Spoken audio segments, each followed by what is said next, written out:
शुरू अल्लाह का नाम लेकर जो बड़ा मेहरबान निहायत रहम वाला है।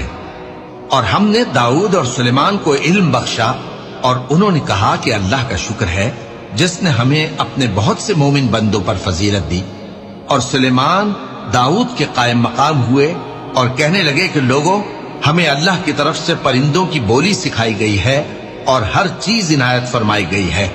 बेशक ये उसका खास फजल है। और सुलेमान के लिए जिन्नों और इंसानों और परिंदों के लश्कर जमा किए गए और फिर उनकी जमातें बनाई गईं। यहां तक कि जब चींटियों के मैदान में पहुंचे तो एक चींटी ने कहा कि चींटियों, अपने अपने बिलों में दाखिल हो जाओ, ऐसा ना हो कि सुलेमान और उसके लश्कर तुमको कुचल डालें और उनको खबर भी ना हो।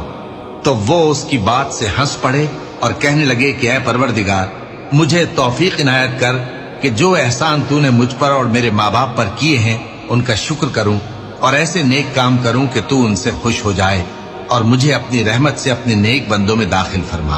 और जब उन्होंने परिंदों का जायजा लिया तो कहने लगे, क्या सबब है मुझे हुदहुद नजर नहीं आता? क्या कहीं गायब हो गया है? मैं उसे सख्त सजा दूंगा या जबा कर डालूंगा या मेरे सामने अपनी बेकसूरी की वाज़ेह दलील पेश करे।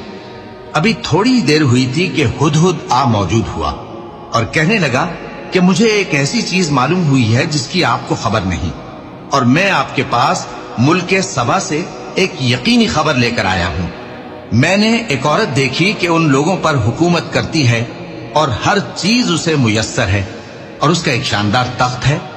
मैंने देखा कि वो और उसकी कौम अल्लाह को छोड़कर आफताब को सजदा करती हैं और शैतान ने उनके अमाल उन्हें आरास्ता कर दिखाए हैं और उनको रास्ते से रोक रखा है। बस वो रास्ते पर नहीं आते और नहीं समझते हैं कि अल्लाह को, जो आसमानों और जमीन में छुपी चीजों को जाहिर कर देता और तुम्हारे पोशीदा और जाहिर अमाल को जानता है, क्यों सजदा न करें। अल्लाह के सिवा कोई इबादत के लायक नहीं, वही अर्श अजीम का मालिक है। सुलेमान ने कहा, अच्छा, हम देखेंगे तूने सच कहा है या तू झूठा है। ये मेरा खत ले जा और इसे उनकी तरफ डाल दे, फिर उनके पास से हट जाना और देखना कि वो क्या जवाब देती हैं। मलिका ने कहा कि दरबार वालों, मुझ तक एक नामा गरामी पहुंचाया गया है। वो सुलेमान की तरफ से है और मजमून ये है कि शुरू अल्लाह का नाम लेकर जो बड़ा मेहरबान निहायत रहम वाला है, बाद इसके ये कि मुझसे सरकशी न करो और मुतीओ फरमाबरदार होकर मेरे पास चले आओ। खत सुनाकर कहने लगी कि ऐ अहले दरबार, मेरे इस मामले में मुझे मशवरा दो। जब तक कि तुम हाजिर न हो और सलाह न दो, मैं किसी काम का फैसला नहीं किया करती।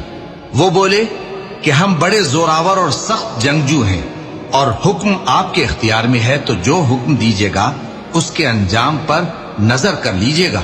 उसने कहा कि बादशाह जब किसी शहर में दाखिल होते हैं तो उसको तबाह कर देते हैं और वहां के इज्जत वालों को जलील कर दिया करते हैं, और इसी तरह ये भी करेंगे। और मैं इनकी तरफ कुछ तोहफा भेजती हूं और देखती हूं कि कासिद क्या जवाब लाते हैं। बस जब कासिद सुलेमान के पास पहुंचा तो सुलेमान ने कहा, क्या तुम मुझे माल से मदद देना चाहते हो?